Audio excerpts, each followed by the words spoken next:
मैंने हमेशा बोला है टेस्ट सीरीज जो है वो आपका बहुत इंपॉर्टेंट है to crack JRF in the exam. तो टेस्ट सीरीज जो है आपको मॉक टेस्ट की तरह काम आता है। तो जिनका पेपर 2 अगर जेआरएफ अड्डा पे नहीं है तो बिल्कुल पेपर 1 ले सकते हो आप, बहुत मिनिमल चार्जेस है। और अगर आपका पेपर 2 है तो it's a very good deal, आप लोग पेपर 1+2 भी ले सकते हैं। हैंड रिटन नोट्स जिन जिनका पेपर 2 हिस्ट्री है, कंप्यूटर साइंस, पॉलिटिकल साइंस और कॉमर्स है, उनके लिए हैंड रिटन नोट्स भी अवेलेबल है। आप जानते हो हमारे इतने अच्छे एजुकेटर्स हैं, उन सब लोगों ने जेआरएफ क्वालिफाई किया है, तो यू नो कि उनके नोट्स कितने टॉप नॉच लेवल के होंगे। तो हैंड रिटन नोट्स आप ले सकते हैं, और अगर हैंड रिटन नहीं लेना है तो ई नोट्स भी अवेलेबल है, ठीक है। और साथ ही साथ बैक बेंचर्स के पीडीएफ जो है वो आपको इस रेट में हाँ मिल जाएंगे, ठीक है। तो चलिए हम लोग जो है रीडिंग कॉम्प्रिहेंशन आज प्रैक्टिस करेंगे। ये इंग्लिश का पैराग्राफ है, इसके बाद ये रहा हिंदी, ठीक है। ये एक मैंने आपको एक नजर दे दिया। अब क्वेश्चन की तरफ हम बढ़ते हैं। फर्स्ट क्वेश्चन आपकी स्क्रीन पे है, अच्छे से देखिए और आंसर करिए।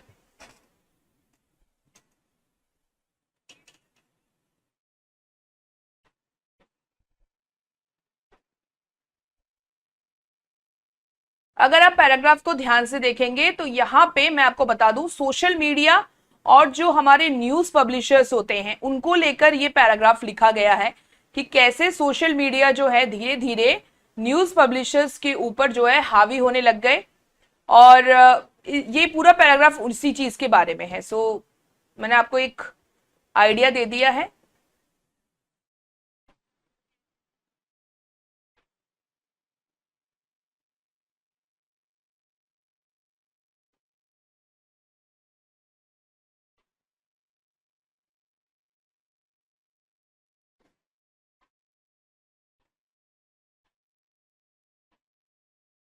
ओके, तो चलिए क्वेश्चन की तरफ बढ़ते हैं भाई। यहां पे अगर आप देख सकते हो, पहले हिंदी से ही स्टार्ट करते हैं। कथन एक लिखा है, सोशल मीडिया मंचों की तुलना में समाचार प्रकाशकों के पास अपने प्रयोक्ताओं के बारे में बेहतर सूचना होती है, ठीक है। तो अगर हम देखें यहां पे इस क्वेश्चन में लिखा है न्यूज पब्लिशर्स, मैं हिंदी में सॉल्व ही नहीं कर पाती इसलिए पहले इंग्लिश में ही चले जाते हैं। News publishers have better information about their users as compare to social media platform.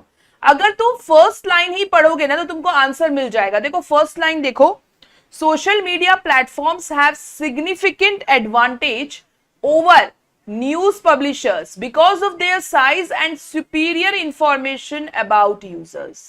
यहां पहले ही लाइन में आपको आंसर मिल गया कि फर्स्ट स्टेटमेंट जो है वो रॉन्ग बोल रहा है। फर्स्ट स्टेटमेंट में लिखा है कि न्यूज पब्लिशर के पास बेटर इंफॉर्मेशन है, पर फर्स्ट लाइन में अगर आप देखो तो यहां लिखा है सोशल मीडिया प्लेटफॉर्म के पास सुपीरियर इंफॉर्मेशन होता है यूजर्स का। और आप जानते ही हो सोशल मीडिया प्लेटफॉर्म के पास ऑब्वियसली होता है, ठीक है, एक जनरल भी आप लोग जानते हो। स्टेटमेंट 2 देखिए, social media platforms are generally very particular in presenting correct information to the citizens। देखो भैया, social media platform correct information देता है या नहीं, ये स्टेटमेंट आपको ये लास्ट वाले पैराग्राफ में देखने को मिलेगा। लास्ट वाला अगर आप पैराग्राफ देखोगे ना, पढ़ोगे ना इसको, तो आपको समझ में आएगा कि सोशल मीडिया जो है इट्स लाइक, बस देखो यहां पे लिखा है they exist to feed the social media monster which decides which article will appear in which readers feed to maximize advertising revenues। यानी कि सोशल मीडिया डिसाइड करता है कि कौन सा आर्टिकल किस रीडर के पास जाना चाहिए। क्यों? क्योंकि उसको एडवर्टाइजिंग रेवेन्यूज बढ़ाने हैं, ठीक है। और इनका कोई कंसिडरेशन नहीं होता है कि आप सिटीजन को करेक्ट इंफॉर्मेशन दो। समझ में आ गया? तो इस लाइन से तुम ये मतलब निकाल सकते हो। तो यहां पे लिखा है करेक्ट इंफॉर्मेशन देता है, ये भी रॉन्ग है। समझ में आ गया?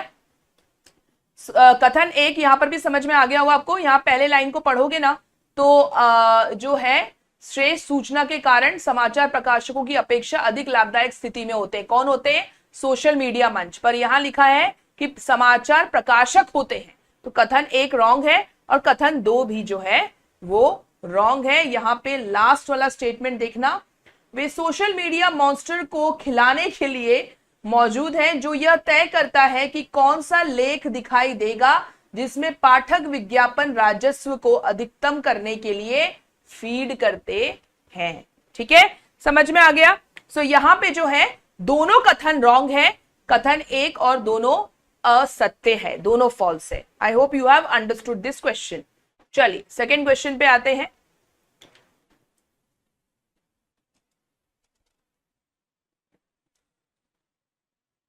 तो यानी कि जो सोशल मीडिया है वो सिटीजन को करेक्ट इंफॉर्मेशन बिल्कुल नहीं दे रहा है, वो बस रेवेन्यू बढ़ाना है उनको, एडवर्टाइजिंग रेवेन्यू। तो जैसा जिसको चाहिए वो आर्टिकल वो पेश कर देता है, उसको कोई मतलब नहीं है। और अगर सबसे ज्यादा लास्ट लाइन भी पढ़ोगे ना तो यहां पे देख सकते हो, यहां लिखा है journalistic responsibility to provide citizen with the information they need to make important decision about their lives, communities and government is seldom a consideration. Seldom a consideration means उनका कोई मतलब नहीं है, उनको ये ध्यान बिल्कुल नहीं रहता है कि सिटीजन की लाइफ को आप अच्छा करो, ऐसे इंफॉर्मेशन दो ताकि उनका लाइफ, उनकी कम्युनिटी, गवर्नमेंट को कुछ फायदा हो। इससे ज्यादा लेना देना उनका नहीं होता है। और जर्नलिस्ट की रेस्पॉन्सिबिलिटी हो गई है बिकॉज ऑफ सोशल मीडिया। ठीक है, चलिए सेकंड का आंसर करिए सभी लोग। 3 स्टेटमेंट दिए हुए हैं A, B and C and you have to identify the correct statements.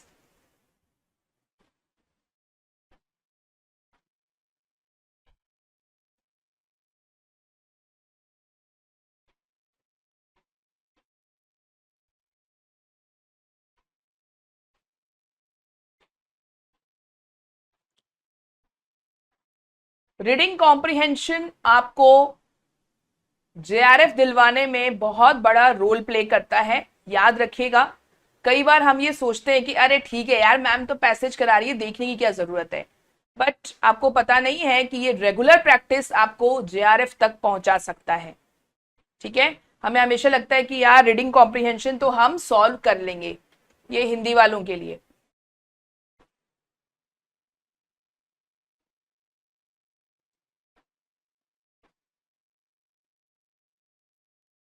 हाँ निकिता, ये प्रीवियस ईयर क्वेश्चन ही है।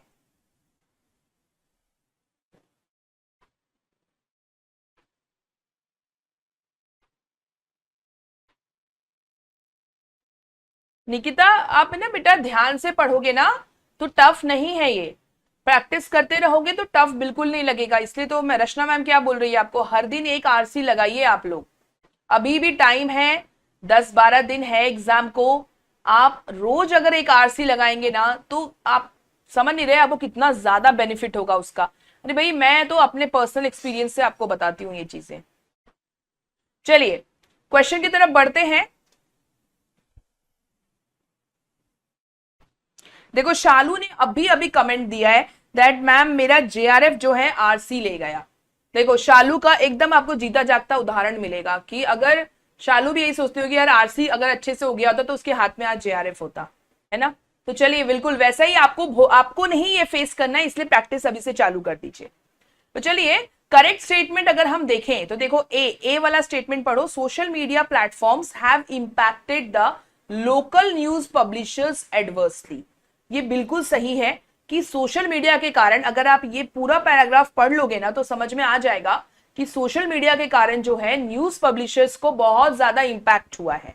ठीक है, देखो ना यहाँ पे भी लिखा हुआ है local news publishers often very small suffer disproportionately to the extent that they may have gone bankrupt in the last few years. और इस वाले पैराग्राफ में अगर तुम पढ़ोगे ना तो ये पढ़ोगे कि जितने भी न्यूज पब्लिशर्स है ना ये तो आपस में ही राइवलरी करते रह जाते हैं। अगर ये बड़ी न्यूज पब्लिशर्स एक साथ आ जाएं तो फायदा हो सकता है, लेकिन ये आपस की राइवलरी में ही ना खत्म होते जा रहे हैं, बिल्कुल एक्सटिंक्ट हो गए हैं। और सोशल मीडिया प्लेटफॉर्म में क्या है, इतने रेवेन्यूज, एडवर्टाइजिंग रेवेन्यूज होने लगे हैं, कमाने लग गए हैं कि अब जो है सोशल मीडिया प्लेटफॉर्म का ही बोलबाला हो गया है। ठीक है, तो social media platform have impacted the local news publishers adversely, बिल्कुल सही स्टेटमेंट है। बी पे आइए, social media platforms make much more money as compare to individual news publishers, ये भी सही है। सी पे आ जाइए, news publishers are better placed than social media. अब जब तुमने 2 स्टेटमेंट सही कर दिया तो तीसरा स्टेटमेंट तो ऑटोमेटिकली फॉल्स हो गया ना, कोई बात नहीं। तो what is the answer, A and B only. Very good. तो यहां पर भी अगर तुम देखोगे तो सोशल मीडिया मंचों ने स्थानीय समाचार प्रकाशकों को प्रतिकूल रूप से प्रभावित किया है। व्यक्तिक समाचार यानी कि जो इंडिविजुअल थे, प्रकाशकों की अपेक्षा सोशल मीडिया मंच अधिक धन अर्जित करते हैं, बिल्कुल रेवेन्यू से कमाते हैं वो। और ये समाचार प्रकाशक अपने आकार व प्रयोक्ताओं संबंधी सूचना के कारण सोशल मीडिया मंचों की अपेक्षा बेहतर स्थिति में है। रॉन्ग स्थिति में तो बिल्कुल नहीं है, खत्म ही होते जा रहे हैं, वो एक्सटिंक्ट हो रहे हैं। So you can see correct answer is A and B. चलो थर्ड क्वेश्चन को सॉल्व करो, बहुत इजी है ये तो, ये तुम अब भी 5 सेकेंड में सॉल्व कर लोगे।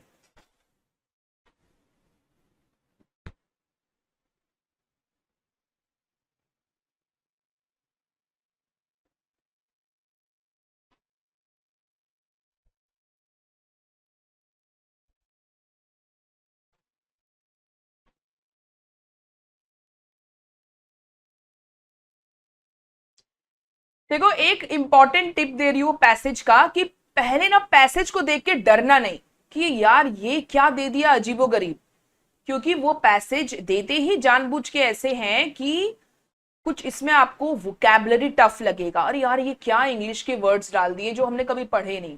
अगर आपको ये barrier for the fractions of second भी आ गया ना, तो आप क्वेश्चन को गलत कर दोगे, क्योंकि आपके पास टाइम नहीं होता है। अगर आप नोटिस करो तो आरसी करने तक आते आते आपके पास टाइम बिल्कुल खत्म हो जाता है, ठीक है। इसलिए दूसरा टिप मैं आपको देना चाहती हूं, याद रखिए, whenever you are attempting the paper, आपके लिए एक इंपॉर्टेंट सजेशन है कि अगर आप पेपर 2 सॉल्व कर रहे हैं पहले, तो पेपर 2 में भी पहले आरसी लगा लें, ठीक है। और अगर आप पेपर 1 अटेम्प्ट कर रहे हैं, उसके बाद भी कर रहे हैं या कभी भी कर रहे हैं पेपर 1, तो पेपर 1 में सबसे पहले आप रीडिंग कॉम्प्रिहेंशन अटेम्प्ट कर ले। अगर ये आपका सही है तो पूरे के पूरे 10 नंबर ये आपको देगा, ठीक है। मैंने ये टिप मेरे पेड क्लास को दिया था बच्चों को, और उन्होंने, कई लोगों ने ये टिप अपनाया था और उनको फायदा भी हुआ था। सो ये मैं आपसे शेयर करूंगी कि पहले रीडिंग कॉम्प्रिहेंशन अटेम्प्ट करना, ठीक है। और डेटा इंटरप्रिटेशन कभी भी पहले अटेम्प्ट मत करना, ठीक है। अगर आप धुलंधर हैं डेटा इंटरप्रिटेशन में तो ही भैया डेटा इंटरप्रिटेशन अटेम्प्ट करना, अदरवाइज बिल्कुल भी मत छूना, पहले सबसे लास्ट में वो अटेम्प्ट करना।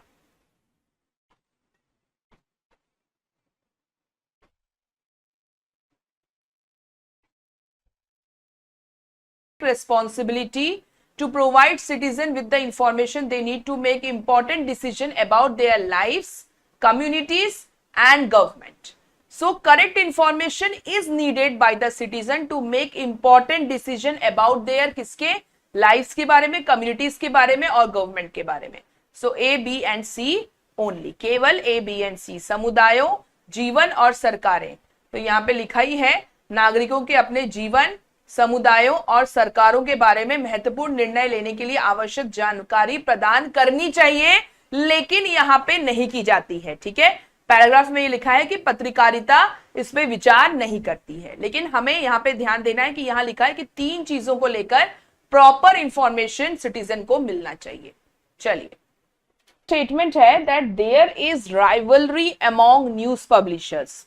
तो हमने ये पूरा सेकंड पैराग्राफ तो यही पढ़ा है कि राइवलरी होता था, यहां लिखा ही है rivalry among news publishers prevents them from presenting a united front to bargain for their collective interest. Rivalry तो था ही, स्टेटमेंट 1 सही है। स्टेटमेंट 2 देखो, many social media platforms have gone bank corrupt. ये तो गलत बोल रहा है, एक्चुअली में लोकल न्यूज पब्लिशर्स जो है वो बैंक करप्ट हो गए थे।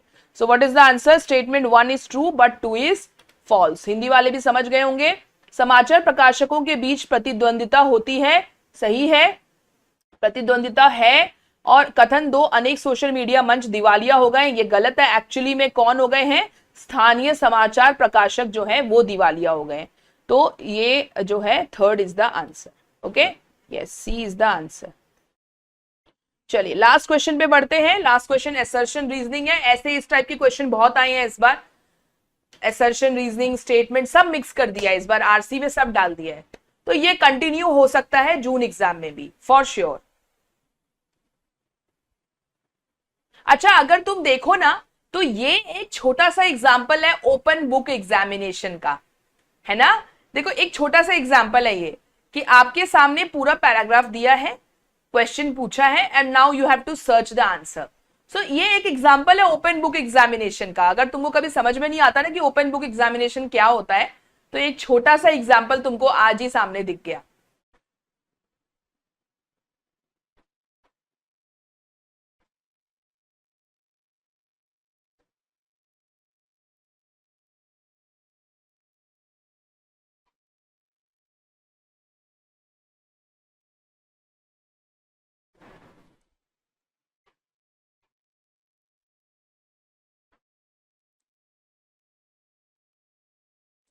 ठीक है, चलिए असर्शन रीजनिंग देख लिया आप लोगों ने,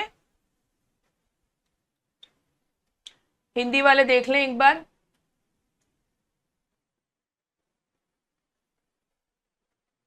असर्शन रीजनिंग है, असर्शन का स्टेटमेंट पढ़ते हैं पहले।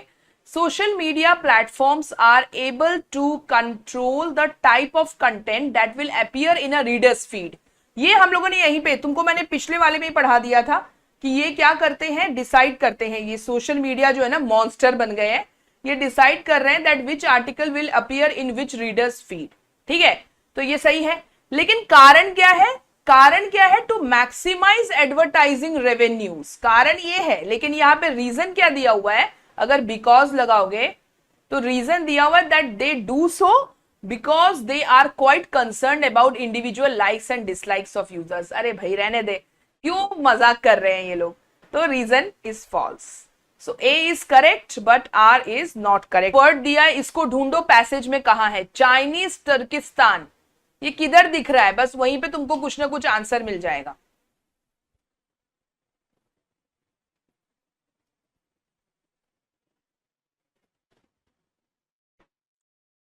ये भी दूसरा तरीका है सॉल्व करने का। कीवर्ड्स को ढूंढो पैसेज में, आंसर मिल जाएगा। किस व्यक्ति को इसके सर्वेक्षण की जिम्मेदारी सौंपी गई थी? देखो मैंने बोला ही ढूंढ लो, चीनी तुर्किस्तान तुमको यहीं पे दिखेगा लास्ट वाली लाइन में। और किसको दिया गया? ने एलियास के तहत चीनी तुर्किस्तान और पामीरों के लिए। मतलब यहां पे जो ने एलियास है ना, उसको इसकी जिम्मेदारी दी गई थी। ठीक है, यहां पे देखो, ने alias to Chinese Turkistan and the Pamirs. तो बस यार रेस्पॉन्सिबिलिटी दी गई, अगर पूरा लाइन पढ़ लोगे तो तुमको मिल जाएगा। ठीक है, मैं तुमको एक शॉर्टकट बताया है, बस देखो और ने एलियास पे टिक मार दो, खत्म, ज्यादा सोचने नहीं है अपने को। चलो आंसर सही है, ने एलियास। ठीक है, चलो अब सेकंड क्वेश्चन है, ये भी बहुत इजी है, पहले से बता देती हूँ। फर्स्ट 3-4 लाइन पढ़ोगे तो इसका आंसर मिल जाएगा।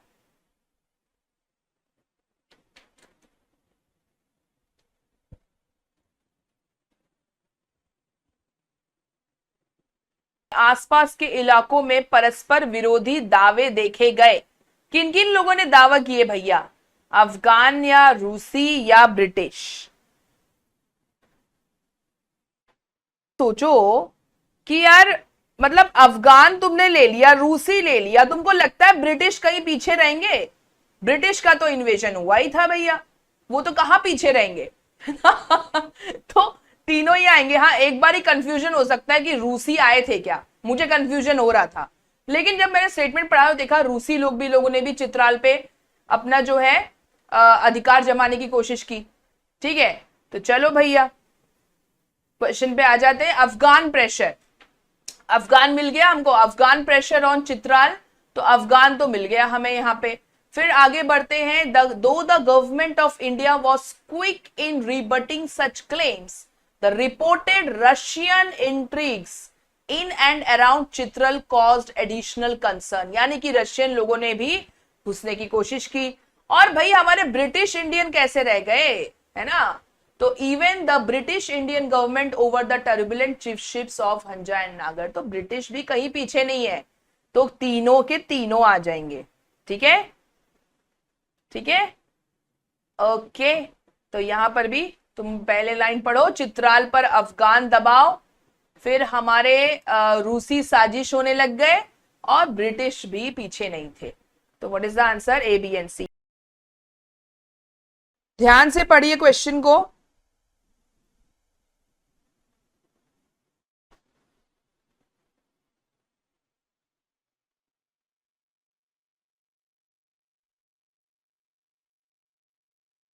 ओके, चले एक्सप्लेन करें क्वेश्चन को।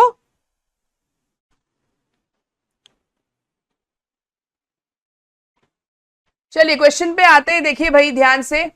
स्टेटमेंट 1 है tropical regions seem to have more favourable conditions for the growth of industrialisation than the temperate regions. अब तुम लोग यहां देख लो भाई, यहां ये वाली लाइन पढ़ो, by virtue of weather and disease tropical environment in particular may be less conducive to urbanization and industrialization than temperate zones। यानी कि less conducive मतलब क्या हुआ, not favorable, यहां लिखा है favorable, इसका मतलब स्टेटमेंट 1 क्या है, false है। स्टेटमेंट 2 देखिए, geographic factors alone determine the development of a nation। देखो भाई, ज्योग्राफिक फैक्टर क्या अकेले डेवलपमेंट ऑफ नेशन बताता है?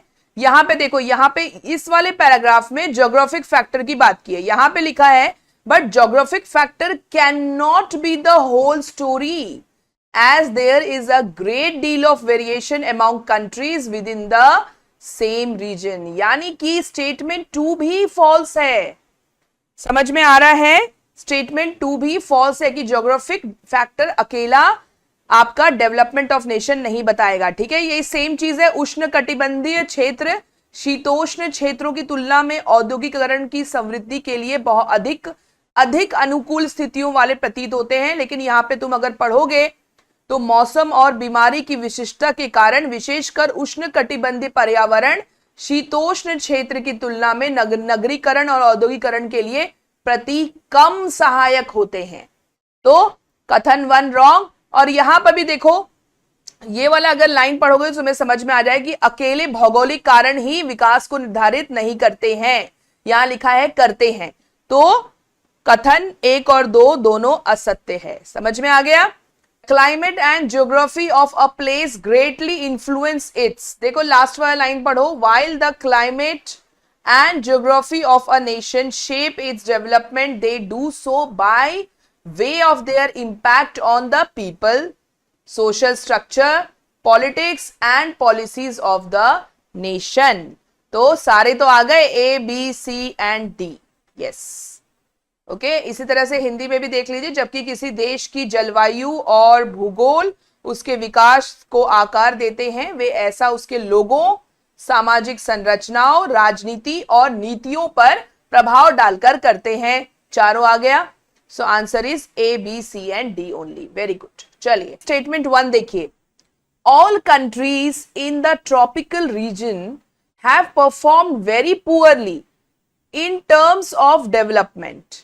ठीक है, अब ये देखो यहां पे क्या लिखा हुआ है, क्या सारे कंट्री ट्रॉपिकल रीजन के परफॉर्म अच्छा नहीं कर रहे? देखो यहां तो हमने पढ़ा था इस स्टेटमेंट में कि by virtue of weather and disease tropical environment is in particular में बी लेस कंड्यूसिव। ठीक है, अगर हम वेदर और डिजीज देखें तो ट्रॉपिकल इन्वायरमेंट जो है वो लेस कंड्यूसिव है, लेस फेवरेबल है to urbanisation and industrialisation than temperate zone. लेकिन आगे देखो, some scholars ascribe a substantial portion of the developmental problems of tropical regions like ये ओके। तो all countries in the tropical region have performed very poorly in terms of development. सही लग रहा है, ये तो सही है कि ट्रॉपिकल रीजन के लोग जो है वो है ना पुअरली परफॉर्म किए हैं, ये सही लग रहा है। ठीक है, tropical region seem to have disease prone environment. ये भी हमने देखा कि जो ट्रॉपिकल रीजन्स है ना, यहीं पे तो लिखा है by virtue of weather and disease tropical environment. तो इसका मतलब tropical region seem to have disease prone environment. तो देखा जाए तो दोनों स्टेटमेंट सही लग रहा है। चलिए आंसर भी देख लेते हैं हिंदी में। नहीं यार, स्टेटमेंट 1 तो फॉल्स है, मुझे लग ही रहा था स्टेटमेंट 1 फॉल्स है। चलो यहां देखते स्टेटमेंट 1 फॉल्स कैसे हुआ।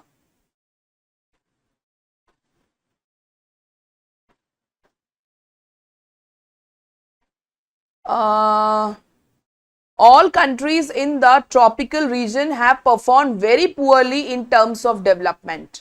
देखो यार, यहां पे लिखा हुआ है some scholars ascribe but geographic factors cannot be the whole story as there is a great deal of variation among countries within the same region. Indeed we compare less developed countries. मुझे लगता है यहां के किसी portion में जो है answer आपका छुपा हुआ है, ठीक है। यहां पे मुझे डाउट हो रहा है स्टेटमेंट 1 में, ओके। सम पीपल लिखा है ना, सम स्कॉलर्स, इसलिए मुझे लग रहा है क्योंकि यहां पे क्या है, ऑल कंट्रीज बोल दिया है, ठीक है, ऑल कंट्रीज बोल दिया। और यहां पे ये लाइन में देखो, some scholars ascribe a substantial portion of the developmental problems of tropical region like, कुछ एग्जाम्पल दिया है सब सहारन अफ्रीका में, सारे कंट्री का नाम नहीं है, शायद इसलिए स्टेटमेंट 1 जो है वो फॉल्स हो गया है। देखो ऐसे क्वेश्चन बहुत खतरनाक क्वेश्चंस होते हैं, फंसाएंगे आपको। स्टेटमेंट 2 तो बिल्कुल सही है, स्टेटमेंट 1 फॉल्स है, ठीक है। वो क्या है, ऑल कंट्रीज देने के कारण जो है ना, मुझे लग रहा है इसलिए फॉल्स हो गया है स्टेटमेंट, ठीक है। हिंदी वाले भी समझ गए होंगे, उष्णकटिबंधीय क्षेत्र में सभी देशों ने विकास के संदर्भ में अत्यधिक कमजोर निष्पादन किया है, तो सभी देश नहीं है, कुछ है, ठीक है। तो कथन 1 जो है वो असत्य है, समझ में आ गया। If we compare less developed countries that have very similar geographic characteristics we find that some have done extremely well, yes, very good, while others have done very poorly, ठीक है, ठीक है। which of the following places are at a developmental disadvantage? Easy question है, हिंदी में भी देख लीजिए। निम्नलिखित में से कौन से स्थान विकास संबंधी अलाभ की स्थिति में है?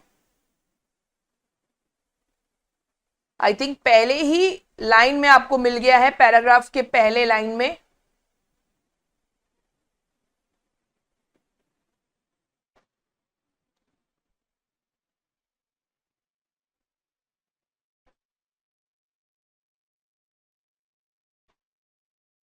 चलिए क्वेश्चन की तरफ बढ़े। Which of the following places are at a developmental disadvantage? यहां पे मिल गया developmental disadvantage, देख लो भाई।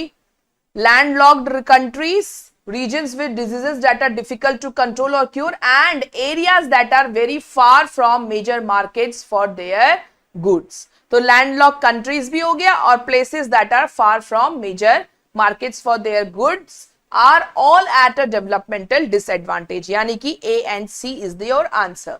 इसी तरह से हिंदी में भी देख लीजिएगा, स्थल रुद्ध देश और वे स्थान जो अपने माल के लिए प्रमुख बाजारों से दूर हैं, तो A and C ओनली, बहुत सही आंसर दिया। पैराग्राफ को एक सबसे फर्स्ट और सेकंड क्वेश्चन में दिक्कत होती है, एक बार पैराग्राफ पूरा आ जाता है ना, तो फिर थर्ड फोर्थ फिफ्थ क्वेश्चन बहुत जल्दी बनता है, ये अगर तुमने नोटिस किया हो तो, है ना। अगर देखें तो developmental disadvantage of landlocked countries was far greater in earlier times, है ना। यहां पे लिखा ही है कि earlier era में जो है ये disadvantage was probably greater। क्यों था? क्योंकि मेडिकल नॉलेज भी कम थी और transportation and communication cost were much higher. तो यहां पे बिकॉज लगा दो, आंसर भी मिल गया, एकदम सीधा सीधा फर्स्ट आंसर, ठीक है। इसी तरह से पूर्ववर्ती काल में स्थल रुद्ध देशों का विकास संबंधी अलाभ अत्यधिक बृहत्तर था, है ना, बृहत्तर था। क्यों? जब चिकित्सकीय ज्ञान सीमित था और परिवहन और संचार की लागतें बहुत उच्चतर थी। तो ये भी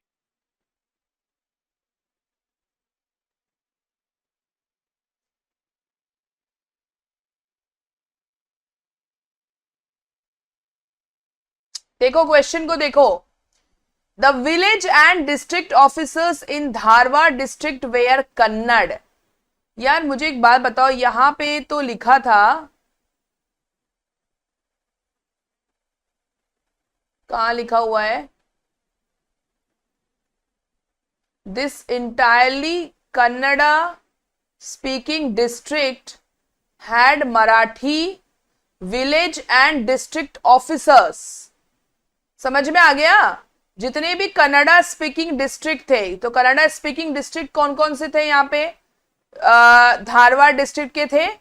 धारवाड़ डिस्ट्रिक्ट जो है वो कहाँ है? कन्नड़ में, है ना, कर्नाटक में।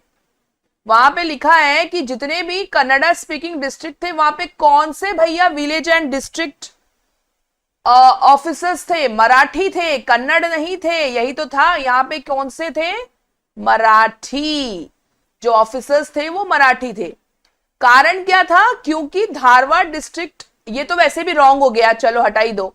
Dharwad district in the pre colonial era was ruled by the Peshwa, क्योंकि वहां पे पेशवा का रूल था, इसलिए सारे मराठी थे। ओके, तो A is not correct but R is correct. समझ में आ गया?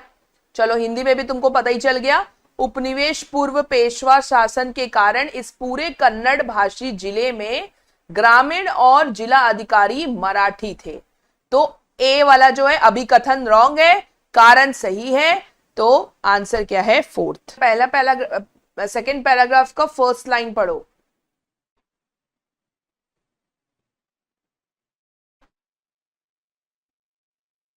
आंसर मिला?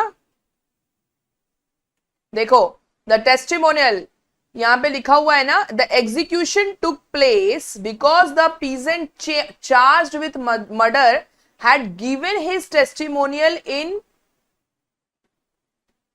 कनाडा। अच्छा, कनाडा में टेस्टिमोनियल दिया था, ध्यान से देखो, which was recorded in Marathi. ओ भाई क्वेश्चन, मतलब देखो स्टेटमेंट में क्या घुमाया है। अगर तुम लोग ठीक से नहीं पढ़ोगे ना तो सीधे देखोगे अच्छा टेस्टिमोनियल कनाडा में दिया, टिक कर दोगे। लेकिन यहां क्या लिखा है, the testimonial given by the peasant was recorded in, किस में रिकॉर्ड किया गया? टेस्टिमोनियल तो बेचारे पीजेंट ने कनाडा में दिया था क्योंकि वो कनाडा के ही निवासी थे, लेकिन रिकॉर्ड किस में किया गया था? मराठी में, बाय द नेटिव ऑफिशियल, क्योंकि ऑफिशियल तो मराठी थे ना। तो what is the answer? Marathi. Understood? इसे स्थानीय अधिकारी द्वारा मराठी में रिकॉर्ड किया गया और न्यायालय की कार्रवाई हिंदुस्तानी में कराई गई। चलो ठीक है, यहां तो आंसर सीधे ही मिल गया, Marathi. Evidence suggests that the frequency of conflicts between liberal and non-liberal state is low। ठीक है, देखो ये पूरा पैसेज को अगर ध्यान से देखो तो यहां पे लिबरल स्टेट्स और जो नॉन लिबरल स्टेट्स होते हैं उनके बारे में पूरा बताया गया है। कांत को तो आप सभी लोग जानते ही होंगे, है ना? तो कांत ने भी कुछ बातें बोली लिबरल स्टेट्स के बारे में, और लिबरल स्टेट और नॉन लिबरल स्टेट के बारे में, इनमें कॉन्फ्लिक्ट्स कितना होता है, क्यों होता है, ये सारी चीजें इस पैराग्राफ में आपको मिल जाएंगी। तो सबसे पहला असर्शन है, historical evidence suggest that frequency of conflict between liberal and non liberal state is low. ऐसा क्वेश्चन आए तो पहले तो पैराग्राफ में ढूंढो कि कॉन्फ्लिक्ट वर्ड कहां मिल रहा है तुमको। अगर तुम ध्यान से देखोगे पैराग्राफ को तो फर्स्ट पैराग्राफ के लास्ट लाइन में आपको फ्रीक्वेंसी ऑफ कॉन्फ्लिक्ट करके दिख रहा होगा। बस इसी को पढ़ना चालू करो, इसी सेंटेंस को।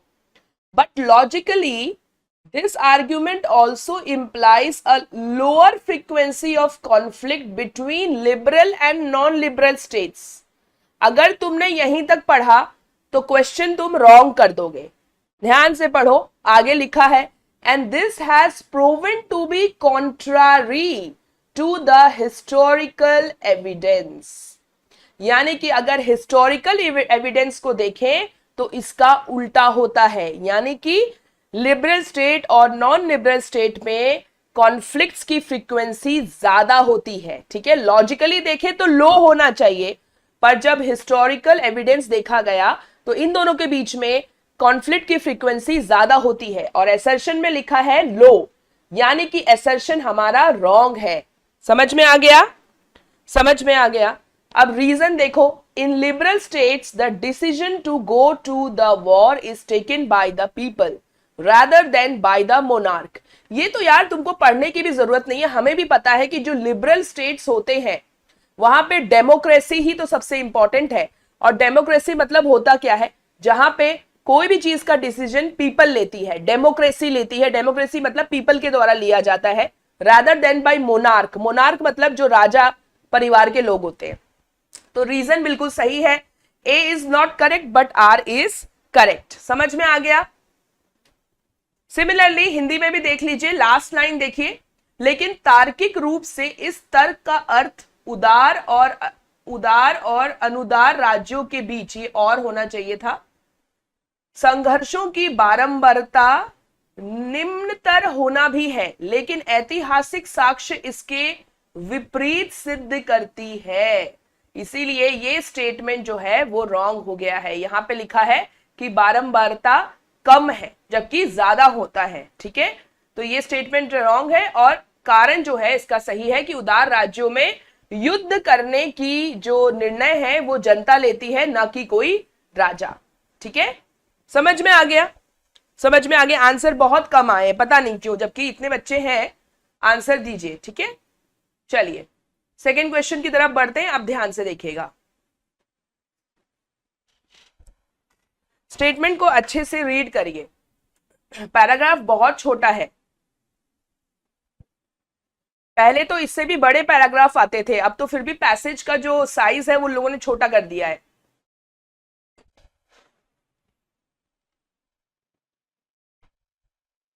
हाँ आशीष, मैं जानती हूं यही होता है, बच्चे यही गलत करते हैं, आधा पढ़ के स्टेटमेंट दे देते हैं। इसलिए तो एनटीए वाले क्वेश्चंस भी इस तरह से पूछते हैं, उनको पता है कि बच्चे आधा पढ़ेंगे और क्वेश्चन को गलत कर देंगे।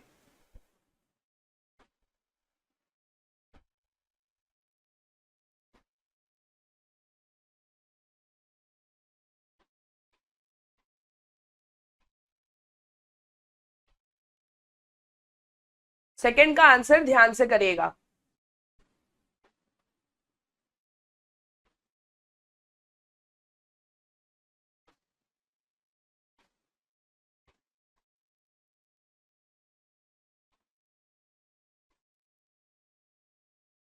ओके, हिंदी वाले देखिए। शबनम, मैं रिकवरी मोड पे हूं, थोड़ा गला खराब है अभी भी। अभी एक ग्लास गर्म पानी पी के तुम लोग की क्लास ली जा रही है। नहीं तो खांसी अगर चालू हो जाए तो रुकती नहीं है।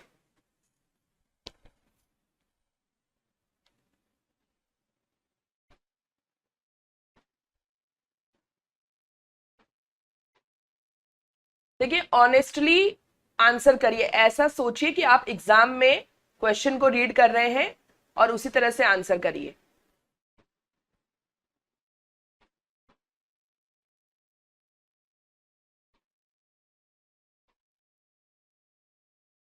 देखिए अभी हम लोगों ने पढ़ा है यहाँ पे कि उदार और अनुदार राज्यों के बीच में संघर्ष की बारंबारता कम है। ठीक है, ये जो है ये लॉजिकली तो सही होना चाहिए, पर जो ऐतिहासिक साक्ष्य मिला है उसके हिसाब से विपरीत है। ठीक है, तो बी तो सही नहीं होना चाहिए ना। ठीक है, समझ में आ रहा है? तो बी को तो आप रॉन्ग कर दीजिए, क्योंकि अभी हमारे पहले वाले स्टेटमेंट में भी हमको मालूम पड़ गया था कि बारंबारता कम नहीं है, दोनों में होती है, कॉन्फ्लिक्ट्स होते हैं भाई, लड़ाइयां होती हैं। ठीक है, तो बचा क्या? ए एंड सी। बस सिंपल है, ए एंड सी आंसर हो जाएगा, आपको सोचने की ज्यादा जरूरत ही नहीं है इसमें। ठीक है, देखिए frequency of conflicts between liberal and non liberal states is लो, ये तो रॉन्ग हो गया क्योंकि हमने पहले स्टेटमेंट में ही देख लिया था कि वो स्टेटमेंट रॉन्ग था। ठीक है, चलिए अब देखो कितनी सोचने वाली बात है यहाँ पे कि अगर जिसने पहला वाला क्वेश्चन ठीक से नहीं किया होगा, यानी कि ये स्टेटमेंट को अगर ठीक से नहीं पढ़ा होगा, तो अब तुम देख लो कि उस बच्चे का सेकेंड क्वेश्चन भी रॉन्ग हो जाएगा। वो हो सकता है ए बी एंड सी करके आ जाए, समझ रहे हो? तो ये बहुत समझने की जरूरत है, ध्यान से समझने की जरूरत है। लेकिन इसमें जो स्टेटमेंट सही है वो भी देख लो। Frequency of conflicts among the liberal states is low. देखो लिबरल स्टेट का आपस में जो कॉन्फ्लिक्ट की फ्रीक्वेंसी होती है ना वो लो होती है, ये तुम लास्ट लाइन में समझ सकते हो। इस पैराग्राफ के लास्ट लाइन को देखो, perhaps the most convincing explanation of all is the simple fact that liberal states tend to be in relations of amity. amity मतलब होता है मित्रता की भावना with other liberal states. ठीक है, तो यानी कि क्या हुआ कि कॉन्फ्लिक्ट जो है अदर लिबरल स्टेट के साथ लो होता है। और सी वाला ऑप्शन है liberal states are generally rich, तो यहां पर भी लिखा हुआ है लास्ट पैराग्राफ में ही कि liberal states tend to be wealthy. ठीक है, तो हमें दो स्टेटमेंट सही सही मिल गया है, ए एंड सी ओनली। तो हिंदी में भी, क्योंकि ये वाले जो स्टेटमेंट अभी आने वाले क्वेश्चन में तुमको काम आएंगे। तो देखो रीडिंग कॉम्प्रिहेंशन को बहुत ध्यान से पढ़ा जाता है, वही स्टेटमेंट जो तुमको एक क्वेश्चन में मिला है उसी स्टेटमेंट को घुमा फिरा के दूसरे क्वेश्चन में पूछा जा सकता है। देखो ये सारे ट्रिक्स ही होते हैं रीडिंग कॉम्प्रिहेंशन के, ध्यान रखिएगा। चलिए थर्ड क्वेश्चन पे आ जाइए।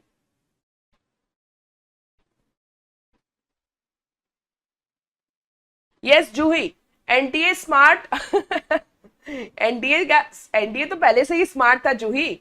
आजकल बच्चे हमारे स्मार्ट हो गए हैं ना, तो उनको स्मार्टर क्वेश्चंस बनाने पड़ते हैं, ठीक है, क्योंकि जनरेशन आगे बढ़ती जा रही है। जो नई जनरेशन होती है वो बहुत ज्यादा टेक्नो सेवी होती है और ज्यादा स्मार्ट होते हैं, तो उनको भी अब क्वेश्चंस जो है थोड़े स्मार्टर वे में बनाने होते हैं।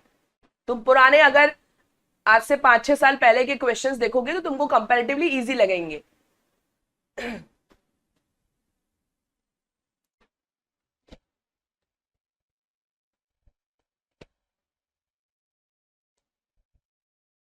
हाँ थोड़ा टाइम टेकिंग है, पर अगर एक बार में समझ में आ गया पैसेज तो बाकी क्वेश्चंस बन जाएंगे जल्दी।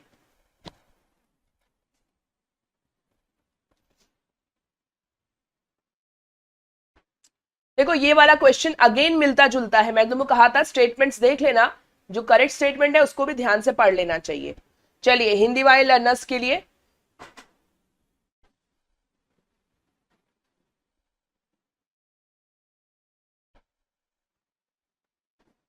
बिल्कुल शबनम, 5G हो गए हमारे बच्चे।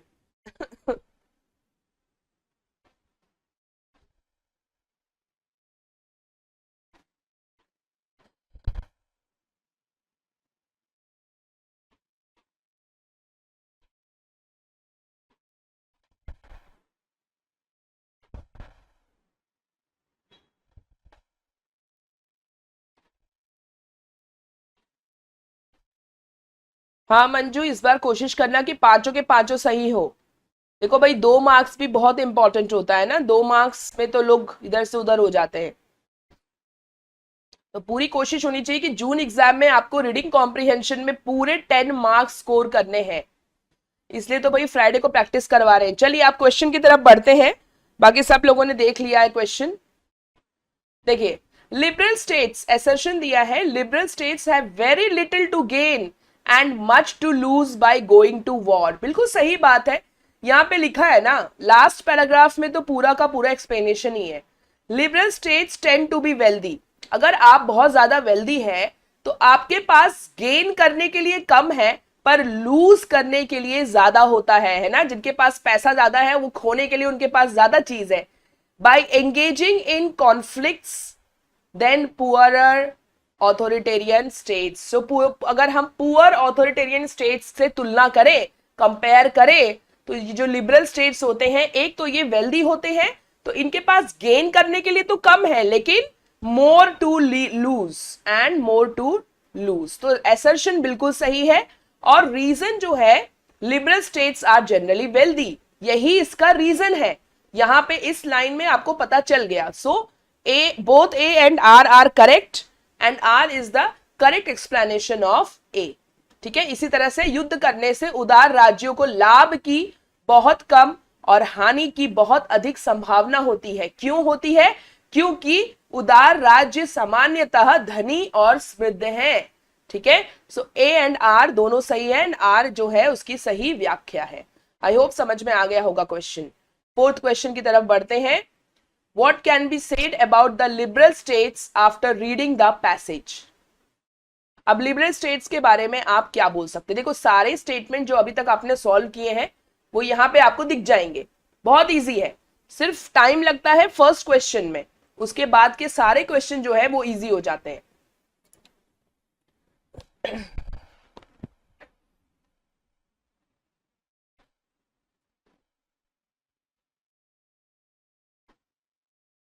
Very good Shabnam, very good. 13 question सही थे, that is very good job. जून में कोशिश करो कि पूरे 15 क्वेश्चन सही करके आ जाओ।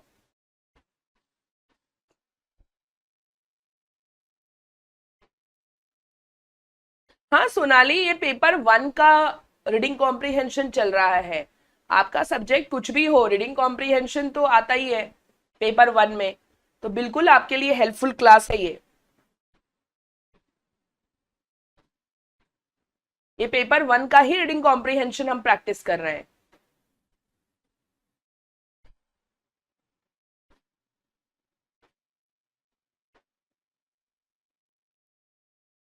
ओके, चलिए अब हिंदी वाले एक बार देख लें।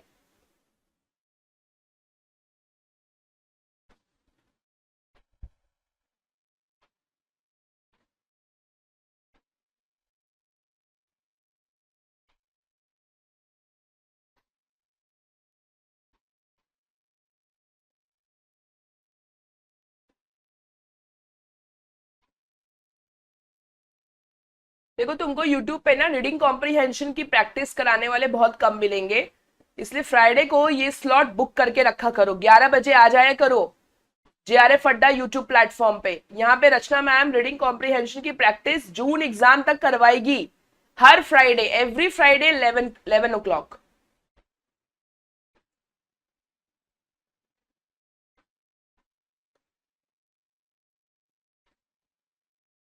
अनुज क्लास के बाद मैं डिस्कस करती हूँ पेपर 2 के बारे में भी, ठीक है।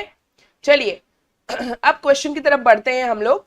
देखो सबसे पहला स्टेटमेंट है, liberal states tend to maintain peace with all other states.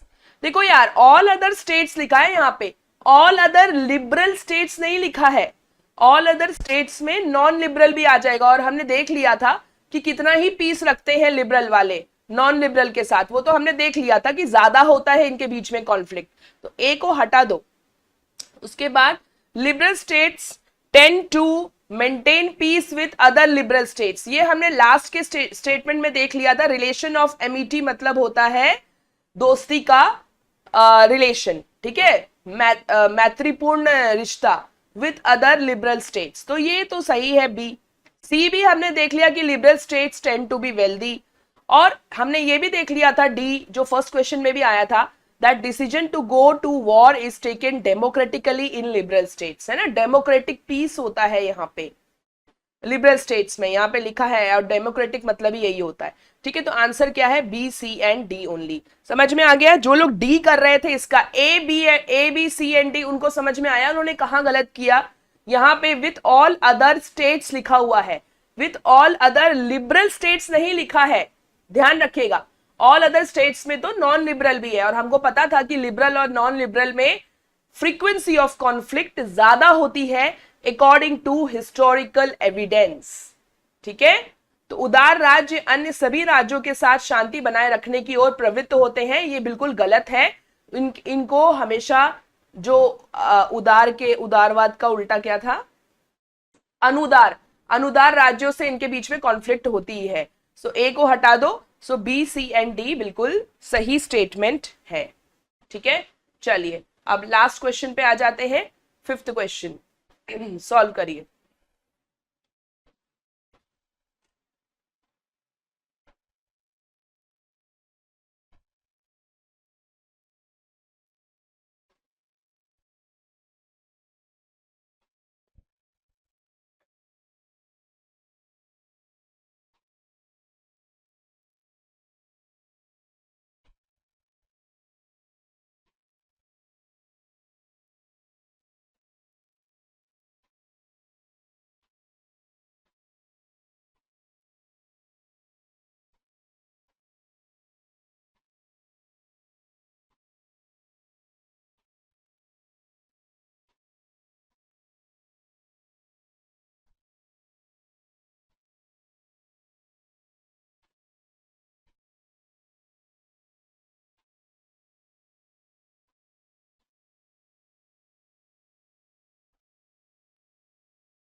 ध्यान से पढ़िएगा स्टेटमेंट्स।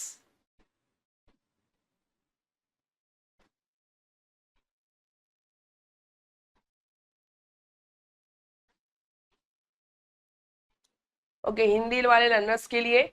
अच्छा देखिए, इसका पीडीएफ जो है आपको मेरा टेलीग्राम चैनल ज्वाइन कर लीजिए, जितने भी नए स्टूडेंट जुड़े हैं, रीडिस्कवर एजुकेशन नाम से ही टेलीग्राम चैनल भी है, ज्वाइन कर लीजिएगा। वहां पे मैं इसकी पीडीएफ शेयर कर दूंगी, और मैं हमेशा रीडिंग कॉम्प्रिहेंशन की जो पीडीएफ शेयर करती हूँ वो विदाउट एनोटेशन होता है, ताकि आप वापस से कभी इन फ्यूचर प्रैक्टिस कर सको।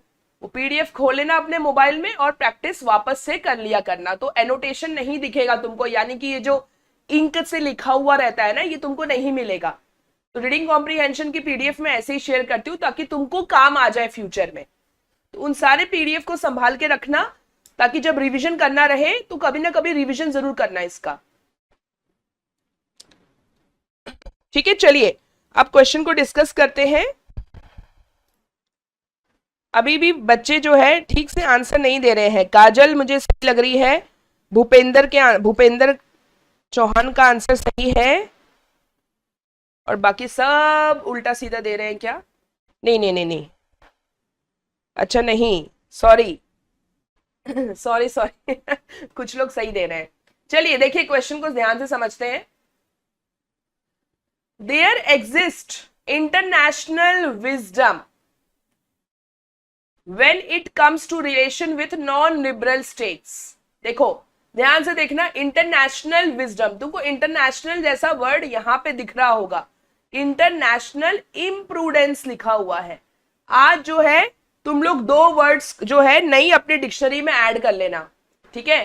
देखो अकॉर्डिंग टू डॉयल, कोई डॉयल होंगे, हिस्टोरियन होंगे, there were two elements to the Kantian legacy: restraint among liberal states and international imprudence in relation with the non-liberal states।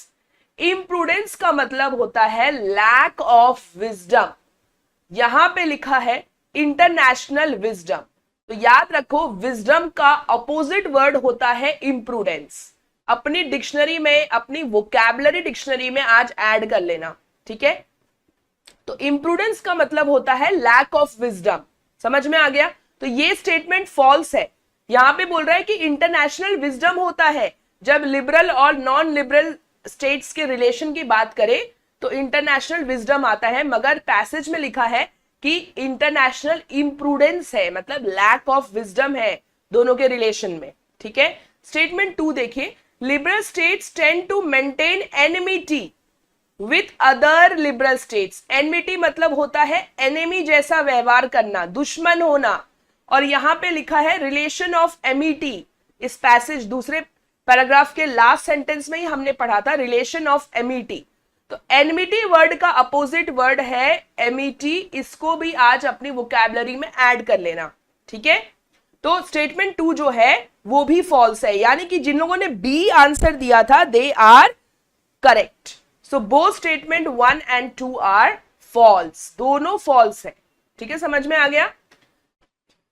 Hindi में देखते हैं, यहां पे लिखा है गैर उदार राज्यों के साथ संबंधों की बात आती है तो अंतरराष्ट्रीय ज्ञान मौजूद होता है, और यहां पे लिखा है कि उदार राज्यों में आत्म संयम और अनुदार राज्यों के साथ संबंधों में अंतरराष्ट्रीय निर्लजता। पता नहीं निर्लजता क्यों बोला है, लेकिन इम्प्रूडेंस का मतलब होता है लैक ऑफ विजडम, तो ऑब्वियसली उल्टा ही बोला है, इसलिए कथन 1 जो है वो फॉल्स है। अंतरराष्ट्रीय ज्ञान की बात तो कभी होती ही नहीं है। और उदारवादी राज्य अन्य उदार राज्यों के साथ शत्रुता बनाए रखते हैं, ये भी रॉन्ग है, क्योंकि हम लोगों ने यहाँ पे पढ़ लिया था कि उदार राज्यों में अन्य उदार राज्यों के साथ मैत्रीपूर्ण संबंध रखने की प्रवृत्ति होती है। सो कथन 2 भी रॉन्ग है, यानी कि कथन 1 और दोनों असत्य है। ध्यान से देखिएगा, यूनाइटेड स्टेट्स ऑफ अमेरिका उसको कैसे इंडिपेंडेंस मिला और किस तरह से उनके यहाँ सिविल वॉर हुआ, वो पूरा एक्सप्लेन किया गया है, और कैसे यूएसए फिर आगे बढ़ा, ठीक है। बस इतने से पैराग्राफ में यही एक्सप्लेन्ड है। तो अब जरा ध्यान से देखिएगा, आंसर करिएगा। यूएसए, देखो यूएसए, ये पूरा पैराग्राफ ध्यान से देखो भाई, यहाँ पे पूरे अमेरिका में किस तरह से उन्होंने इंडिपेंडेंस लिया इंग्लैंड से, फिर कैसे कैसे उनको देखो अगर तुमको मैं बता दूं, थोड़ा सा नॉलेज में तुमको दे देती हूँ। कुछ यूएसए का मैप इस तरह से है, मैं बहुत अच्छा तो नहीं बना पाऊंगी, ये तो इंडिया बन रहा है, पर ऐसा ही कुछ मैप है, ठीक है। तो अब चलो ना, मैं हंसना नहीं तुम लोग मैप देख के। तो यूएसए में क्या है कि 2 कोस्ट माना जाता है, जैसे हमारे यहाँ इंडिया में वेस्ट साइड है, ईस्ट है, नॉर्थ ईस्टर्न कंट्री स्टेट्स हैं वेस्ट साइड में, वैसे ही यूएसए में जो है ना ये ईस्ट कोस्ट कहलाता है। ऑब्वियसली ईस्ट डायरेक्शन में जो है वो ईस्ट कोस्ट कहलाता है, ठीक है। और ये जो वेस्ट डायरेक्शन में है ना, इसको वेस्ट कोस्ट बोलते हैं। ये अमेरिका अगर कभी घूमने जाओगे ना तो ऐसे ही ट्रैवल वाले भी बोलेंगे आपको कि ईस्ट कोस्ट घूमना है कि वेस्ट कोस्ट घूमना है, ठीक है। तो ईस्ट कोस्ट में आपको बता दूं जानकारी के लिए, न्यूयॉर्क जो है, न्यूयॉर्क सिटी तो सबने ही सुना होगा, तो वो ईस्ट कोस्ट में आता है। और वेस्ट कोस्ट में अपना हॉलीवुड, एलए, लॉस एंजलिस वाला पार्ट जो है वो वेस्ट कोस्ट में आता है, ठीक है, इसको ध्यान रखना। ये सिर्फ समझाने के लिए, आपको एक आइडिया देने के लिए बताया मैंने। अब यहाँ पे क्या हुआ, यूएसए ने ना कुछ टेरिटरीज परचेज कर ली थी। यहाँ साफ साफ आपको दिख रहा है दो कंट्री के नाम, France and Russia. USA also purchase vast territories of Louisiana and Alaska. किससे लिया था उन्होंने? फ्रांस और रशिया से लिया था, ठीक है। तो आंसर आपको मिल गया है, यहाँ पे मैक्सिमम लोग आंसर यही कर रहे हैं, ए एंड डी। Very good. तो हिंदी वालों को भी समझ में आ ही गया होगा, दिख ही गया होगा, फ्रांस और रूस से, ठीक है। तो इसका आंसर केवल ए एंड डी है। चलिए सेकेंड क्वेश्चन सॉल्व करिए।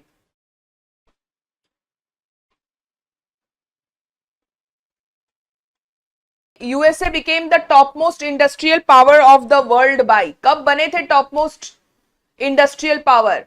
साफ साफ दिख रहा है एक, देखो USA became the top most industrial power of the world. देखो ये लास्ट पैराग्राफ ध्यान से देखो, यहां पे ही पूरी कहानी लिखी हुई है। Within about 3 decades after the end of the civil war. आप सबको पता है कि यूएसए में एक सिविल वॉर हुआ था, ठीक है। सिविल वॉर में क्या हुआ था, ये पूरे जितने भी अलग अलग स्टेट्स बन रहे थे ना, उन सबको पूरा यूनाइट किया गया कि नहीं भैया तुम अलग अलग स्टेट्स नहीं हो, पूरा यूनाइटेड रहोगे। और साथ ही साथ जो स्लेव लेबर्स थे वहां पे, उसको खत्म किया गया था, ठीक है। ये पूरा सिविल वॉर हुआ था। तो 3 डिकेड, सिविल वॉर के खत्म होने के 3 डिकेड बाद ये जो है यूएसए वो इंडस्ट्रियल पावर बन गया वर्ल्ड का। और यहां पे देखो सेंटेंस मिल रहा है, by the end of the 19th century, 19वीं शताब्दी के खत्म होते होते तक अमेरिका जो है, America started producing about 1/3 of the total production of iron and steel in the world, ठीक है। तो इंडस्ट्रियल पावर बनना यही होता है, इसलिए आपको आंसर यहां मिल गया, the end of the 19th century, ठीक है। देखो यहां पे भी हिंदी में देखो, गृह युद्ध की समाप्ति के उपरांत लगभग 3 दशकों के भीतर संयुक्त राष्ट्र अमेरिका विश्व की सबसे बड़ी औद्योगिक शक्ति बन गया। यहीं पे तुमको आंसर मिला।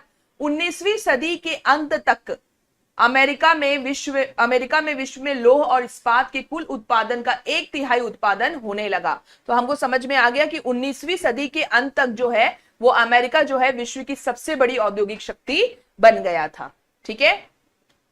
चलिए थर्ड क्वेश्चन पे आइए। उत्तरी अमेरिका के पश्चिमी तट के निकट के भूभाग पूर्वी तट के निकट के भूभाग की तुलना में बहुत बाद में संयुक्त राज्य अमेरिका के भाग बने। कथन 2 है, संयुक्त राज्य अमेरिका को इंग्लैंड से आजादी 19वीं सदी में मिली। चलो ध्यान से देखते हैं क्वेश्चन को। Yes, the territories near the west coast of North America became part of USA much later than those near the east coast। यानी कि ईस्ट कोस्ट को पहले आजादी मिल गई थी। यहां पे साफ साफ लिखा है, देखो, during about 100 years after 13 English colonies on the east coast of North America had won their independence from England, ठीक है। वेस्टवर्ड जो टेरिटरी एक्सपेंशन है ना, ये बाद में हुआ था, क्योंकि कहानी देखो, जब पूरी कहानी पढ़ोगे तो समझ में आएगा कि जो वेस्ट कोस्ट था ना, तुम सबको अमेरिकन इंडियंस की स्टोरी पता है, अमेरिकन इंडियंस कैसे दिखते थे, तो वो नेटिव थे वो अमेरिका के। जानते हो ना अमेरिका की स्टोरी कितनी खराब है, हम इंडिया वालों को कोसते रहते हैं वो, लेकिन खुद की उनकी स्टोरी ऐसी है कि अमेरिकन इंडियंस जो नेटिव थे वो वेस्ट पार्ट में थे, और उन सब को जो है कब्जा किया गया उनपे, और मैस्करे हुआ था, मैसेकर हुआ था, यानी कि बहुत बड़ी बोलते ना लड़ाई झगड़े, बहुत खून बहे थे, और तब जाके उन लोगों ने उस पे कब्जा किया था वेस्ट कोस्ट पे। तो सबसे पहले ईस्ट कोस्ट को आजादी मिल गई थी। तो फर्स्ट स्टेटमेंट बिल्कुल सही है, ठीक है। और स्टेटमेंट 2 है, USA gained independence from England in the 19th century. देखो 19th सेंचुरी कब से स्टार्ट होती है? 1801 से 1899। याद रखना, अक्सर बच्चे कंफ्यूज हो जाते हैं, उनको लगता है 19th सेंचुरी यानी कि 1901 से 1999। नो, ये ऐसे एक पीछे होता है। तो यहां पे तो भाई ये लोग एक्सपैंड कर रहे थे, तुम देख लो 1861, 1865, इनमें तो एक्सपैंड कर रहे थे ये। इनको आजादी अगर तुमको बता दूं तो 1776 में मिल गई थी, ये ईयर याद रखना। तो यूएसए को आजादी मिल गई थी 1776 में, यानी कि दिस इज 18th सेंचुरी। तो आजादी कब मिली थी? 18th सेंचुरी में। सो स्टेटमेंट 2 जो है वो फॉल्स है। Statement 1 is true but statement 2 is false. ठीक है, तो उत्तरी अमेरिका के पश्चिमी तट को जो है वो बाद में मिली आजादी एज कंपेयर टू पूर्वी तट। ठीक है, तो स्टेटमेंट 1 जो है यहां सही है, लेकिन आजादी उनको 18वीं सदी में मिली थी। ठीक है, तो ये कथन 2 जो है वो रॉन्ग है। अमेरिकी भारतीयों का प्रतिरोध कब समाप्त हुआ?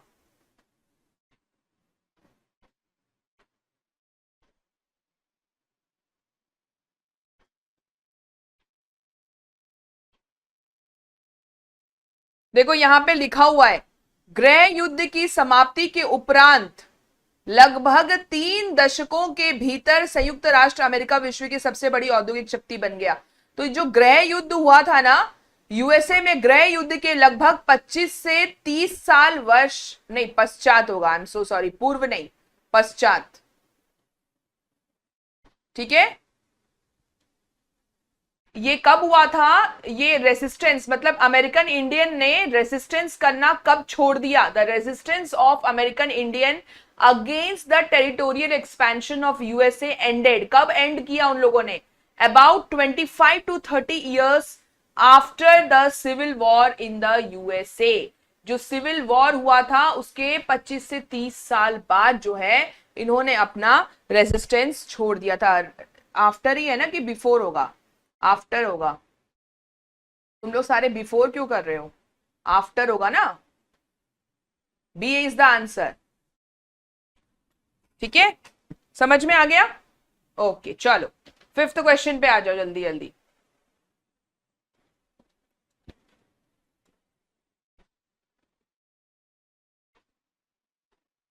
सिविल वॉर चल रहा था उसके 25 से, दिखा है ना यहाँ पे 3 डिकेड्स के बाद ही तो यूएस इंडस्ट्रियल पावर बना। इसका मतलब क्या हुआ? इंडस्ट्रियल पावर बन गया मतलब अब अमेरिकन इंडियन ने रेजिस्टेंस करना छोड़ दिया। ये समझो, घुमा फिरा के, सामने से लिखा नहीं है यहाँ पे लेकिन तुमको समझना है। जो है रेजिस्ट करना स्टार्ट किया था इन्होंने, बट धीरे धीरे धीरे धीरे कब खत्म हुआ? 25 से 30 साल बाद। सिविल वॉर जो हुआ उसके 25 से 30 साल बाद उन्होंने खत्म किया रेजिस्टेंस करना, और धीरे धीरे यूनाइटेड स्टेट्स जो है वो इंडस्ट्रियल पावर की तरह उभर गया पूरे विश्व में। हाँ यस पूजा, वेरी गुड। लोगो जूही ने तो पूरा डेट ही दे दिया है।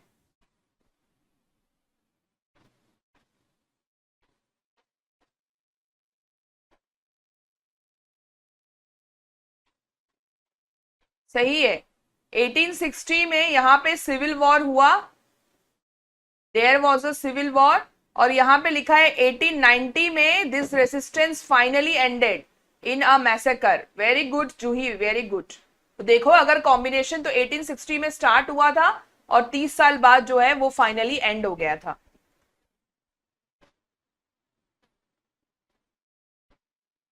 ओके 5th का आंसर इंग्लिश वालों का हो गया, हिंदी वाले देख लें। दक्षिणी राज्य गृह युद्ध के उपरांत संयुक्त राज्य अमेरिका से पृथक होने में सफल रहे। कथन 2 है, दास प्रथा का उन्मूलन यूएसए में गृह युद्ध के परिणामों में से एक था।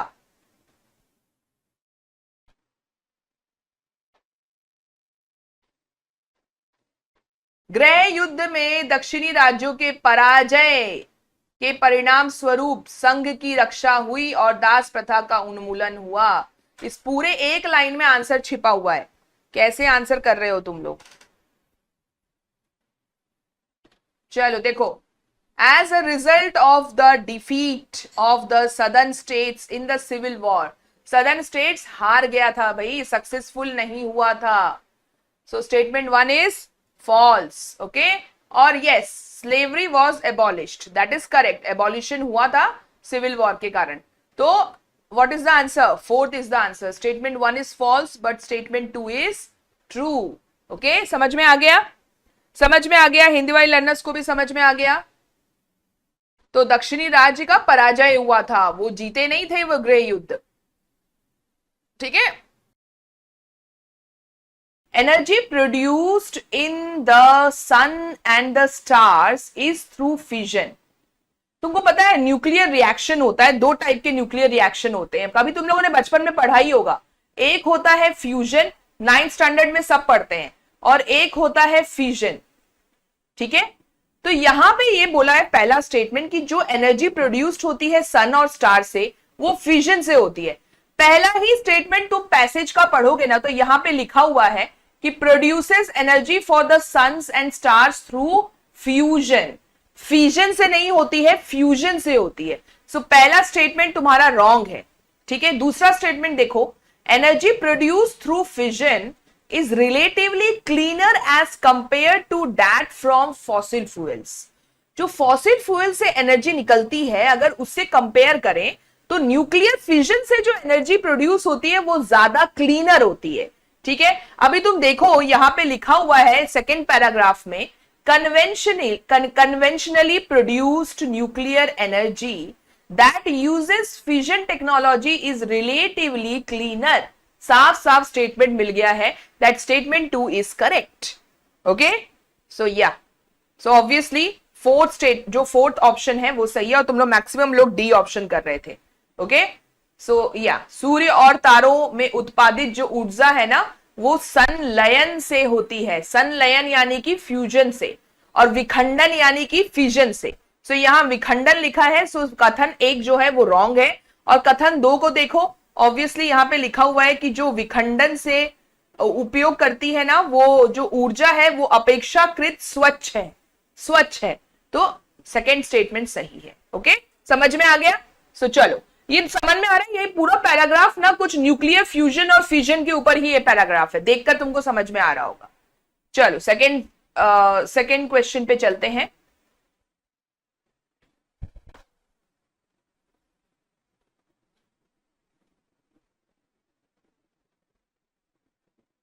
Scientists have been trying to produce energy through fusion। बहुत इजी क्वेश्चन है। सबसे पहला लाइन पढ़ो, फॉर मोर देन 9 decades। एक डिकेड यानी क्या होता है? 10 साल। एक डिकेड यानी क्या होता है? 10 years। सो ऑब्वियसली 9 डिकेड यानी क्या हुआ? 9 10s are 90। तो 9 डिकेड से ये लोग कोशिश कर रहे हैं कि फ्यूजन से किस तरह से प्रोसेस से हम एनर्जी को रेप्लिकेट करें। Okay. They want to produce energy with the nuclear fusion, क्योंकि न्यूक्लियर फ्यूजन से ना ज्यादा एनर्जी निकलती है। कम न्यूक्लियाई फ्यूजन मतलब क्या हुआ? दो न्यूक्लियाई ना फ्यूज हो जाते हैं, इमर्ज हो जाते हैं, उससे ज्यादा एनर्जी निकलती है। और ये अभी तक नहीं कर पाए हैं साइंटिस्ट, फिजन प्रोसेस से कर पाते हैं। ठीक है। तो यहां पे आंसर क्या होगा? More than 90 years। पहला ही है 9 दशकों से अधिक यानी कि विगत। यहां पे देखो सबसे पहला असर्शन देखो, several countries of the world are moving towards renewable energy sources for their development needs. देखो ये ना स्टेटमेंट ऐसा दिया हुआ है कि तुमको पैराग्राफ में देने की जरूरत नहीं है, दिस इज द रियलिटी। क्योंकि हमें भी पता है कि हर कोई रिन्यूएबल एनर्जी की तरफ जा रहा है, क्योंकि हमें रिन्यूएबल एनर्जी की जरूरत है, क्योंकि जो फॉसिल फ्यूल्स है वो खत्म होते जा रहे हैं और बहुत ज्यादा पोल्यूशन भी करते हैं। सो असर्शन तो बिल्कुल सही है। अब रीजन देखो, रीजन में तुम ना बिना पढ़े अगर कर दोगे ना तो तुम्हारा गलत हो जाएगा। The renewable resources of energy are of stable nature, यहां ये लिखा है, लेकिन तुम यहां देखो सेकेंड पैराग्राफ में, the inherently unstable nature of renewables means that countries find it very difficult to jettison fossil fuel energy sources। समझ में आ रहा है? जो रिन्यूएबल एनर्जी है ना बहुत ज्यादा अनस्टेबल नेचर की है। अनस्टेबल यानी कि देखो भाई उससे ऊर्जा निकालना ना बहुत मुश्किल है। तुम्हें भी पता है कि जो सोलर लाइट आता है ना, सोलर लाइट को अभी भी साइंटिस्ट जो है 100% इलेक्ट्रिसिटी में कन्वर्ट नहीं कर पाते हैं, है ना। जितने भी टाइप के सोलर सेल्स आ गए हैं, इतने सारे आ गए हैं अभी अलग अलग टाइप के, पर फिर भी हम 100% उस लाइट को कन्वर्ट नहीं कर पा रहे हैं। और सीधे सोलर है, बाकी टाइडल एनर्जी, विंड एनर्जी, उनको भी कन्वर्ट नहीं कर पा रहे, बहुत अनस्टेबल नेचर के होते हैं ये। ठीक है। So A is correct but R is not correct. समझ में आ गया? हिंदी में भी समझ में आ गया होगा कि ऊर्जा के नवीकरणीय संसाधन स्थिर प्रकृति के होते हैं, बल्कि स्थिर प्रकृति के नहीं होते हैं। ठीक है, अक्षय स्रोतों की स्वाभाविक रूप से अस्थिर प्रकृति का अर्थ है देशों को जीवाश्म ईंधन ऊर्जा स्रोतों को बंद करना बहुत मुश्किल लगता है, इसलिए तो फॉसिल फ्यूल्स को यूज बंद नहीं कर पा रहे हैं। ठीक है, अभी भी चालू है। सो ए सही है लेकिन आर सही नहीं है। बहुत बहुत अच्छा क्वेश्चन। देखो यहां क्या लिखा है, every 100 units of energy consumed in the process of fusion, for every 100 units of energy consumed in the process of fusion, the National Ignition Facility in California was able to produce how many units of energy? ठीक है, अब यहां पे देखना, यहां पे देखो इस स्टेटमेंट को पढ़ो, they merged two nuclei to produce a heavier nucleus. Their reactor produced about 1.5 times more energy than what was used in the process. मतलब उनका जो रिएक्टर है, जो कैलिफोर्निया के जो ये नेशनल इग्निशन फैसिलिटी है, उनका रिएक्टर 1.5 टाइम्स ज्यादा एनर्जी निकाल रहा है जितना यूज हो रहा है प्रोसेस में। ठीक है, अब 1.5 टाइम्स तुमको मिल गया, 1.5 टाइम्स तुमको ये डेटा मिल गया। अब देखो यहां पे लिखा है अगर हर 100 यूनिट का देखें हम लोग तो कितना यूनिट निकालेगा। अगर हर 100 यूनिट एनर्जी कंज्यूम हो रहा है तो कितना ज्यादा प्रोड्यूस करेगा वो, तो 1.5 टाइम्स लिखा ही था, तो 100 इंटू 1.5 करोगे तो आंसर क्या आएगा, 150 यूनिट्स। ठीक है, सो इसलिए इसका आंसर क्या होगा, 150 यूनिट्स। समझ में आ गया? हिंदी वाले लर्नर्स को भी समझ में आ गया होगा। यहां पे लिखा है लगभग 1.5 गुना अधिक ऊर्जा का उत्पादन किया जाएगा, तो यहीं से आपको जो है आंसर मिलेगा 1.5 इंटू 100 कर दो and you will get 150। Into 100 क्यों किया है, क्योंकि यहां पे क्वेश्चन में लिखा गया था कि अगर प्रत्येक 100 यूनिट ऊर्जा के लिए, ठीक है, उन्होंने कंडीशन दिया है, so you have to multiply with 100। अगर यहां पे 200 लिखा होता तो आप मल्टीप्लाई करते 200 से। ओके, चलो फिफ्थ क्वेश्चन को देखेंगे, बहुत इजी क्वेश्चन है।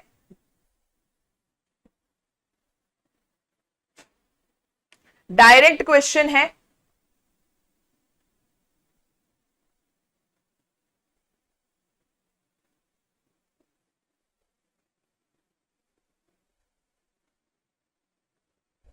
According to current estimates, power generation accounts for how much of the total greenhouse gas emission on earth? और यहां पे लिखा है कि power generation currently is responsible for 25 to 30% of global GHG emission। मतलब अब आप देखो 5 क्वेश्चन हमारे सॉल्व हो गए और तुम्हें मिल गए 10 mark. 10 marks matters a lot.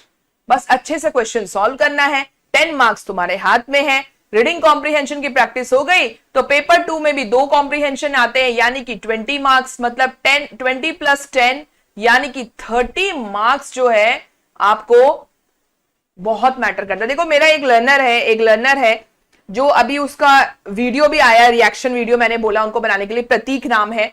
उन्होंने साफ साफ अपने वीडियो में बोला, मैं अपने चैनल पे वो वीडियो डालूंगी, आपको बहुत स्ट्रैटेजी का भी पता चलेगा।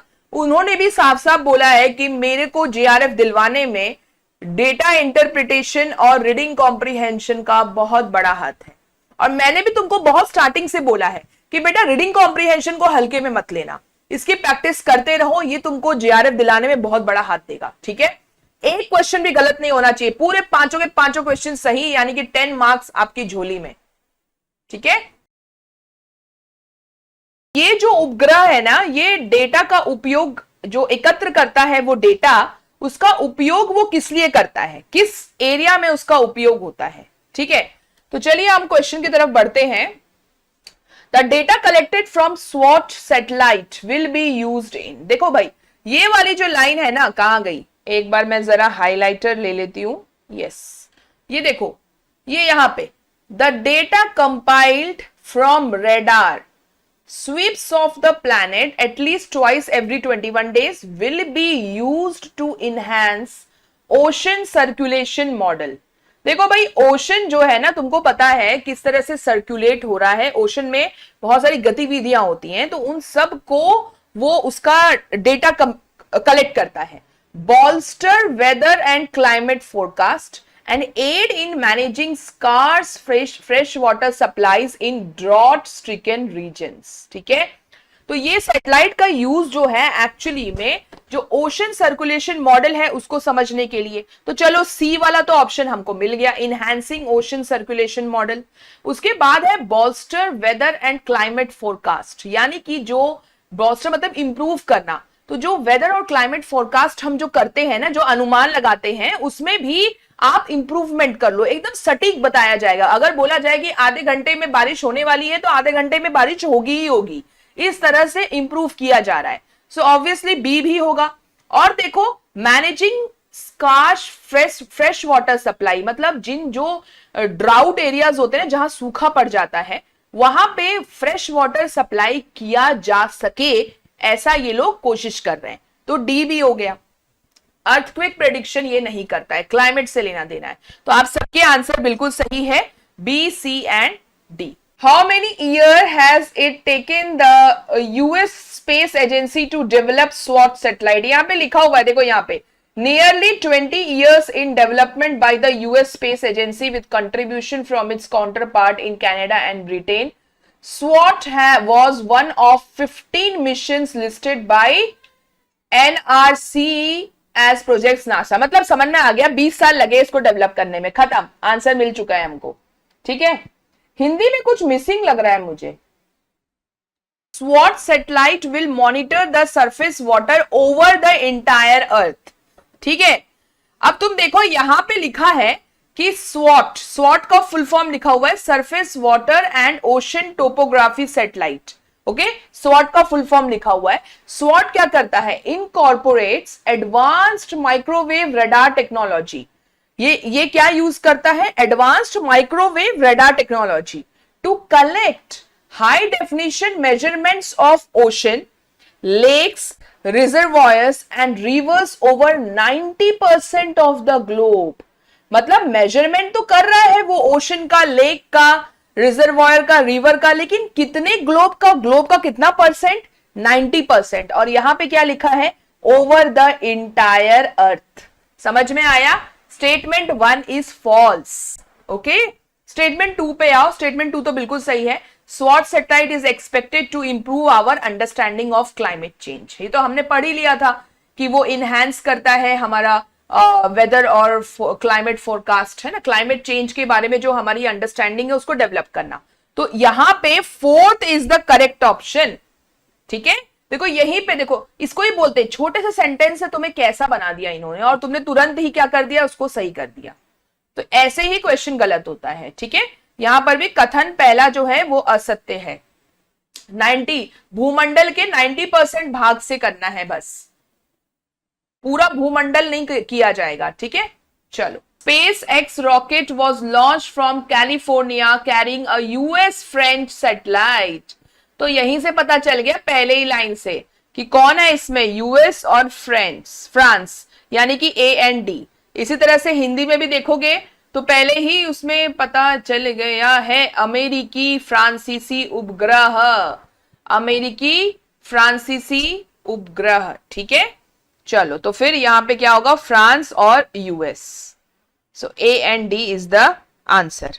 ठीक है, तो यहां देखो लास्ट वाली लाइन देखो, one major thrust of the mission is to explore how oceans absorb atmospheric heat and carbon dioxide in a process that naturally regulates global temperature and has helped to minimize climate change। तो भाई सही तो है, ocean helps in minimizing climate change। how? because ocean absorb carbon dioxide। मैंने हमेशा बोला है because लगा के देख लो, और बिल्कुल सही है। so इसीलिए फर्स्ट ऑप्शन इज करेक्ट। ठीक है, इसमें भी महासागर जलवायु परिवर्तन को कम करने में मदद करते हैं। ये लास्ट वाला पैराग्राफ पढ़ोगे तो मिल जाएगा तुमको आंसर, क्योंकि महासागर कार्बन डाइऑक्साइड को अवशोषित करते हैं। So first is correct. ठीक है, समझ में आ गया तुमको? देखो भाई, अगर मैं तुमको सारा मतलब बोलते ना, अगर मैं तुमको जिस्ट बोलूं तो ये कैसे दिमाग के साथ खेल रहे हैं तुम देखो। एनटीए वाले क्या करते हैं, आरसी जो है ना बहुत ज्यादा ना तुमको टफ जैसा दिखेगा, जब तुम पहली बार रीडिंग कॉम्प्रिहेंशन को जब तुमने देखा था, सच सच बताना, ये स्पेस टेक्नोलॉजी देखकर ना डर लग गया होगा, अरे यार अब ये क्या पूछ दिया, रडार टेक्नोलॉजी और ये टेक्नोलॉजी। लेकिन जब तुम क्वेश्चन पे आए तो तुमको लगा अरे यार ये तो कितना इजी है। तो यहीं पे तुम्हारे 2 मिनट चले गए। कहा कितने चले गए? 2 मिनट या 1 मिनट भी अगर चला गया ये डर से कि यार ये तो क्या आरसी दे दिया यार, क्या पैसेज दे दिया, कितना ज्यादा लॉस हो जाएगा। इसीलिए ये समझो कि एनटीए तुम्हारे दिमाग से खेलता है, जानबूझ के वो ऐसा टफ सा पैराग्राफ दे देंगे ताकि देख कर ना जो बच्चे जिन्होंने प्रैक्टिस कभी नहीं की होगी रीडिंग कॉम्प्रिहेंशन की वो डर जाएंगे। और यही कारण है कि मैं कहती हूं रीडिंग कॉम्प्रिहेंशन, एक रीडिंग कॉम्प्रिहेंशन रोज लगाओ स्क्रीन पे बैठ के, मोबाइल पे करो, लैपटॉप पे करो, जो भी है, लेकिन स्क्रीन पे सॉल्व करोगे ना तो you will become expert in reading comprehension. और मैं बता दूं रीडिंग कॉम्प्रिहेंशन एक ऐसा टॉपिक है कि जो भी कोई भी कॉम्पिटिटिव एग्जाम्स ले लो रीडिंग कॉम्प्रिहेंशन पूछते ही पूछते हैं। बैंक का एग्जाम ले लो, यूपीएससी का ले लो, नेट का एग्जाम ले लो, कोई भी एग्जाम ले लो, सीटेट में भी आता है। सो रीडिंग कॉम्प्रिहेंशन हमारा अच्छा होना चाहिए।